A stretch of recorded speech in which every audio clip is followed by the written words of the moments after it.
კიდევ ერთი აღიარება ამჯერად 7 წლის დაგვიანებით ოღონდ მაშინ როდესაც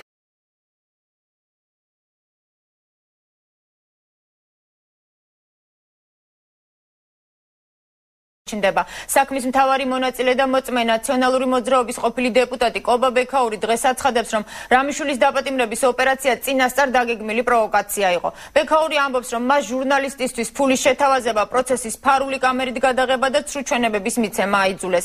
ის დღეს დამკვეთების გვარებსაც ასახელებს მერაბიშვილი და ადეიშვილი. ყოფილი ნაციონალის მონაყოლში ერთ ყოფილ პატიმარს ეჭვიში აქვს, მეორე კი მის ბოდიშს იღებს.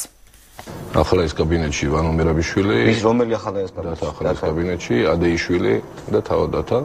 კობა ბექაურმა რამიშვილი კოხრეიძის საქმეზე აღიარება 7 წლის შემდეგ თავად რამიშვილის საავტორო გადაცემაში გააკეთა. მოგვიანებით კი მეცხრე არხის უხერხულ შეკითხვებსაც უპასუხა. როგორც გრძნობს თავს კობა ბექაური მას შემდეგ, რაც მისი ცრუჩვენებითა და პროვოკაციით ორი ადამიანი ციხეში ჩასვეს. მათგან ერთ-ერთი ამბობს, რომ ბექაურის ცრუჩვენების გამო შვილი დაკარგა.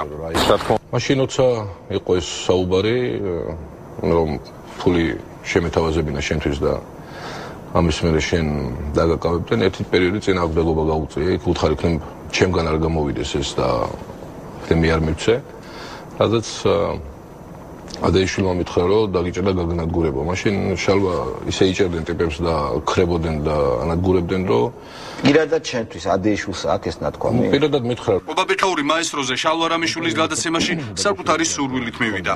წამყვანს უთხრა, რომ 7 წლის წინ მისი და მისი მეგობრის დაკავება პროვოცირებული იყო და მან დავალება ძალოვანი უწყების მაღალ ჩინოსნებისგან მიიღო. დაასახელა გვარებიც. როცა შევედი კაბინეტში, იჯდნენ ადეიშვილი, მერაბიშვილი დათა. მერაბიშვილმა დაუძახა მე წელი ფული მოიტანა. კობა ბექაური ყვება, რომ ის კუდის შენობაში მიიყვანეს, სადაც რამდენიმე მაღალ ჩინოსანი დახვდა. აიძულეს, რომ თანხა ქრთამისაღით ჟურნალისტ რამიშვილისათვის მიეცა და ეს ყველაფერი ფარულად გადაიღო. რა თქმა უნდა, უხერხულად გრძნობ თავს და ჩვენ დღეს ამ თემასთან დაკავშირებით ვისაუბრეთ და მე ჩვენ ხელი ჩამოვარდით ერთმანეთს. შინ შედგა შეხვედრა პირველად და მე კიდევ ერთხელ ვამბობ, ადამიანს უნდა მოეყოლა რაც მას სურდა. მე კიდევ ერთხელ ვამბობ, ალბათ გაიმართება სასამართლოს, არის ახლად გამოვლენილი გარემოება. კანონი ყველაფერს პასუხს გასცემს. ყველაფერი თავის ადგილზე დადგება, გაერკვა სიმართლე იმის თაობაზე თუ ვინ შეუკვეთა, დადგინდება უთყუარად, ანუ უკვე ვიცით ეს ყველაფერი და კანონის ძალით დადგინდება და დანაშაულები პასუხს აგებენ. ეს იყო ჩემი ჟურნალისტური ავანტიურა და არ გამოვიდა, მაგრამ კიდევ ერთხელ ვამბობ, 4 წელი მე სრულად დანაშაულობთ, არა მარტო მე, არამედ ორმა კაცმა გავატარეთ უზარმაზარი ვადა უდანაშაულოთ ციხეში. რამიშვილის მსგავსად არ ფიქრობს კიდევ ერთი დაზარალებული დავით კოხრეიძე, რომელმაც გამოძალვის ბრალდებით ციხეში წელიწადნახევარი გაატარა. რაც შეეხება პატიება, შალვამ ვისაც უნდა რაც უნდა ისაპატიოს, მაგრამ ყველაფერთან ერთად მე დავკარგე შვილი ამ პროცესების გამო. დღეს მეცხრე არხმა ბექაურის ბრალდებაზე კომენტარი შინაგან საქმეთა ყოფილ მინისტრს ვანო მერაბიშვილს თხოვა, თუმცა მან ბრალდება უკომენტარო დატოვა.